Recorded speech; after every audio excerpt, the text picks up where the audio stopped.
কিভাবে প্রায় 1500 শিক্ষার্থী নিহতের ঘটনা রাতারাতি এক রাতের মধ্যে 266 জন হয়ে যায়, এই প্রশ্ন তো আমরা অবশ্যই করব। যারা নির্যাতন করেছে শিক্ষার্থীদের উপরে, কোনো পাঁচাটা বাহিনীর মৃত্যুতে তাদের জানাজায় আমরা বাংলাদেশের সাধারণ মানুষ তাদের জানাজায় অংশগ্রহণ করব না। আমরা সামাজিকভাবে তাদেরকে বয়কট করলাম। আমরা দেখতে চাই কতজনকে তারা, কতগুলো কারাগার তাদের তৈরি করা আছে, কতগুলো কারাগারে বাংলাদেশের 18 কোটি মানুষকে তারা কোন জায়গায় জায়গা দিবে, আমরা এটাও দেখতে চাই। এ কেমন নিরাপত্তা, আমরা আসলে এটা ধিক্কার জানাই।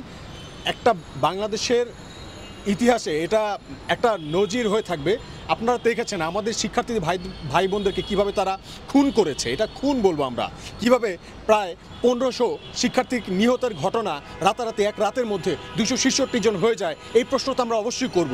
এবং আমরা তো দেখেছি যে সমন্বয়কদের, আপনারা দেখেছেন হয়তো আমাদের যে সমন্বয়ক নাহিদুল ইসলাম ভাই, তার উপরে সে ঠিকমতো প্যান্ট পরতে পারতেছিল না, তার উপরে কি নির্যাতনটা করা হয়েছে আমরা তো দেখেছি। তাকে তুলে নিয়ে গিয়ে তাকে যেই পরিমাণ নির্যাতন করা হয়েছে, তার যে উরু মাংসপেশিতে একদম কালো দাগ বানায় ফেলছে। তো এখন তারা ডিবি নিরাপত্তার কথা বলে যে শিক্ষার্থীদেরকে নির্যাতন করছে না, এই গ্যারান্টি কে দিবে? এই গ্যারান্টি হচ্ছে আমাকে দেখ, আমাদের সাধারণ মানুষকে দেখ, সাধারণ মানুষ আশ্বস্ত হবে তখনই যখন এই শিক্ষার্থীরা বাইরে সেই কথাগুলো বলবে। তাদের বন্দুকের নল থেকে যদি তারা বলে যে আন্দোলন প্রত্যাহার করেছে শিক্ষার্থীরা, তাহলে আমরা এটা কোনোভাবে বিশ্বাস করব না। এখন এই আন্দোলন সারা বাংলাদেশের মানুষের আন্দোলন, এই আন্দোলন 2-3 জন মানুষের কথার প্রেক্ষিতে চলবে, এই আন্দোলন সারা বাংলাদেশের মানুষের কথার প্রেক্ষিতে চলবে।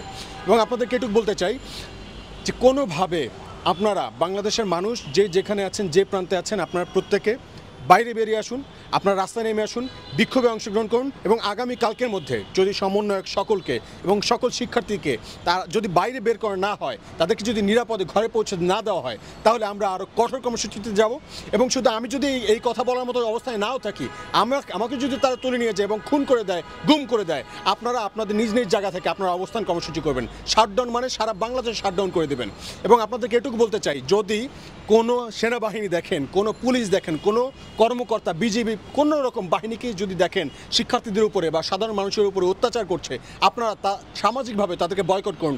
আমরা আজকে থেকে যারা নির্যাতন করছে শিক্ষার্থীদের উপরে, কোনো পাঁচাটা বাহিনীর মৃত্যুতে তাদের জানাজায় আমরা বাংলাদেশের সাধারণ মানুষ তাদের জানাজায় অংশগ্রহণ করব না। আমরা সামাজিকভাবে তাদেরকে বয়কট করলাম। এবং আপনারা প্রত্যেকে যদি কোনো শিক্ষার্থীকে তাদের এলাকায়, গ্রামে, গঞ্জে, পাড়ায়, মহল্লা থেকে তুলে নিয়ে যেতে চায়, গণগ্রেফতার করতে চায়, আপনারা গ্রামবাসীরা সবাই মিলে প্রতিহত করুন, মহল্লাবাসীরা সবাই মিলে প্রতিহত করুন, এবং এলাকাবাসীরা সবাই মিলে একসাথে ঝাঁপিয়ে পড়ুন এবং শিক্ষার্থীদেরকে আপনারা রেস্কিউ করুন। এবং মনে রাখবেন, শুধু শিক্ষার্থী নয়, প্রত্যেকটা শ্রেণী পেশার মানুষকেই এখন টার্গেট করবে, এবং আপনারা সবাই সম্মিলিতভাবে এদেরকে প্রতিহত করুন। যদি আমরা আজকে চুপ হয়ে যাই, আমরা যদি কোনোভাবে ভয় পেয়ে যাই, তাহলে আপনাদেরকে মনে রাখতে হবে আপনাদেরকে কিন্তু অনেক সন্তান হারাতে হবে।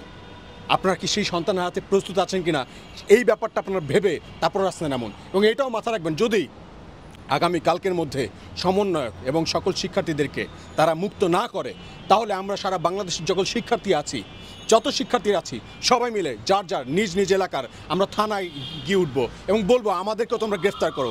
আমরা আমাদের সমন্বয়ক ভাইদের সাথে থাকতে চাই এবং আমরা দেখতে চাই কতজনকে তারা, কতগুলো কারাগার তাদের তৈরি করা আছে, কতগুলো কারাগারে বাংলাদেশের 18 কোটি মানুষকে তারা কোন জায়গায় জায়গা দিবে, আমরা এটাও দেখতে চাই। এই প্রশ্নগুলো আমরা প্রত্যেকে সম্মিলিতভাবে করব।